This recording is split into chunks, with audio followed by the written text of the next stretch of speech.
بخیر راغلی to all of you. میں ہوں فخر یوسف زئی اور آپ دیکھ رہے ہیں میرا یوٹیوب چینل. آج بات کریں گے دو تین بڑی اہم چیزیں ہیں. ایک تو آئی ایم ایف کے ساتھ ہماری ڈیل نہیں ہو رہی, دوسری ہماری کرنسی ڈی ویلیو ہو رہی ہے, اور تیسری بات وہ یہ ہے کہ 1990 میں پاکستانی روپے اس ریجن کی مضبوط ترین کرنسی ہوا کرتی تھی. حیرانگی ہوتی ہے, بالکل سب کو ہوتی ہے, جن کو نہیں پتا ان سب کو اس بات کی حیرانگی ہوتی ہے. لیکن اس وقت چوتھی بات وہ یہ ہے کہ اس وقت اس ریجن کی سب سے کمزور ترین کرنسی PKR یعنی پاکستانی روپے ہے, جس کے اوپر آپ دیکھ رہے ہیں قائد اعظم محمد علی جناح کی پکچر بنی ہوئی ہے ڈالر کے مقابلے میں. بزنس کمیونٹی کیا کہہ رہی ہے کہ آئی ایم ایف کے ساتھ اگر ڈیل نہیں ہوتی تو ملک چلانا بہت ہی مشکل ہو جائے گا. خیر ڈیٹیل میں جاتے ہیں ان خبروں کی کہ ہو کیا رہا ہے مارکیٹ کے اندر, گورنمنٹ کے ہاں اور بزنس کمیونٹی کے ہاں, اور ایک عام پاکستانی کے ساتھ کیا کچھ چل رہا ہے. اس حوالے سے بات کریں گے, اور تفصیل میں جانے سے پہلے آپ سے ریکویسٹ کریں گے کہ جن جن لوگوں نے میرے چینل کو سبسکرائب نہیں کیا پلیز چینل کو سبسکرائب کرنا, بیل اور لائک کا بٹن دبانا نہ بھولیں. سب سے پہلے بات کرتے ہیں کہ 1990 میں پاکستان کی جو کرنسی تھی اس ریجن کی مضبوط ترین کرنسی ہوا کرتی تھی. پھر ہوا کیا کہ یہ اس لیول پہ پہنچی, اور ابھی کی کیا سچویشن ہے. ابھی کی سچویشن میں آپ کو بتاتا چلوں. جنوبی ایشیا میں سب سے سستے سری لنکن روپے نے پاکستانی روپے کو مات دے دی. ہم ان سے بھی نیچے آگے. ایک امریکی ڈالر 304 سری لنکن روپے میں مل رہا ہے, اور پاکستان میں ایک ڈالر 305 سے لے کے 307 یا 309 روپے میں آپ کو اوپن مارکیٹ میں ملے گا. ایکسپرٹس بتاتے ہیں کہ آئی ایم ایف سے معاہدہ کرنے کے بعد, یعنی ان کے ساتھ ایگریمنٹ کرنے کے بعد سری لنکن روپے میں بہتری آئی ہے, جبکہ پاکستانی روپے میں بھی بہتری کے امکانات موجود ہیں. دوسری طرف اگر ہم کرنسیوں کی اس ریجن کی کمپیریزن کریں تو آپ کو بتاتا چلوں کہ ایک ڈالر بھارتی روپے کے مقابلے میں کس لیول پہ ہے. تو ایک ڈالر 83 بھارتی روپے یعنی ہندوستانی روپے کے برابر ہے. دوسرے نمبر پہ اگر ہم بات کریں بنگلہ دیش کی تو وہاں پہ 160% دے کر آپ ایک ڈالر خرید سکتے ہیں. اگر پھر بات کریں جنگ زدہ افغانستان کی تو وہاں پر ایک ڈالر کی قیمت ہے جی 87 افغانی روپے. نیپال میں ایک جو ڈالر ہے وہ 132 نیپالی روپے میں, اور بھوٹان میں ایک ڈالر 82 بھوٹانی جو نگل ترم ہے اس کے اندر آپ کو مل جاتا ہے. یعنی اگر ہم بات کریں تو سب سے سٹرونگ کرنسی اس وقت ایشیا کی پہلے نمبر پہ بھوٹان ہے, دوسرے نمبر پہ ہندوستان ہے, تیسرے نمبر پہ افغانستان ہے, چوتھے نمبر پہ بنگلہ دیش ہے, پانچویں نمبر پہ نیپال ہے, اور چھٹے نمبر پر یعنی سب سے نیچے ہم پاکستان ہیں. یہ افسوس اس بات کا ہوتا ہے کہ یعنی نیپال جیسا جو شاید ایک چھوٹا سا ملک ہے اور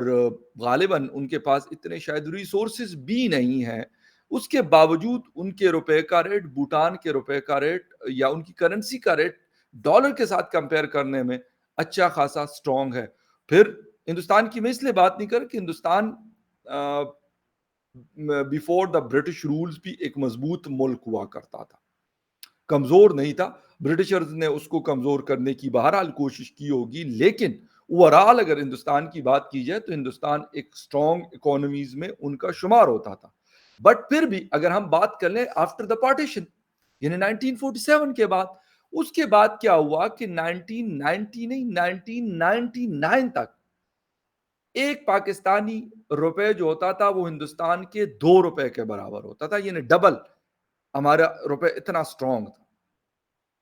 اس کے بعد کیا ہوا کہ اس وقت ہم سب سے نچلی ترین کرنسی ہمارے پاس موجود ہے, یعنی ہمارے روپے کی قدر اس لیول پہ پہنچی. آخر کچھ تو ہوا ہے نا, یہ خود بخود تو نہیں ہوا کہ اگر ہندوستان کا روپے سٹرونگ ہوا اور بہترین کرنسیز میں اس وقت ان کا شمار ہوتا ہے دنیا کے پتہ نہیں کتنے کنٹریز میں جس میں عرب ممالک شامل ہے, وہاں پہ انڈین روپے ایکسپٹ ہوتا ہے. آپ انڈین روپے دے دیں سعودی عربیہ میں, قطر میں, UAE میں, آپ کو کوئی چیز خریدنے مل جائے گی, لیکن اس کے مقابلے میں اگر میں دوں گا اپنا پاکستانی روپے تو مجھ سے وہ کوئی نہیں لے گا. میں بھی منی ایکسچینج والا لے لے لیکن عام شاپ والا کبھی مجھ سے وہ روپے نہیں لے گا.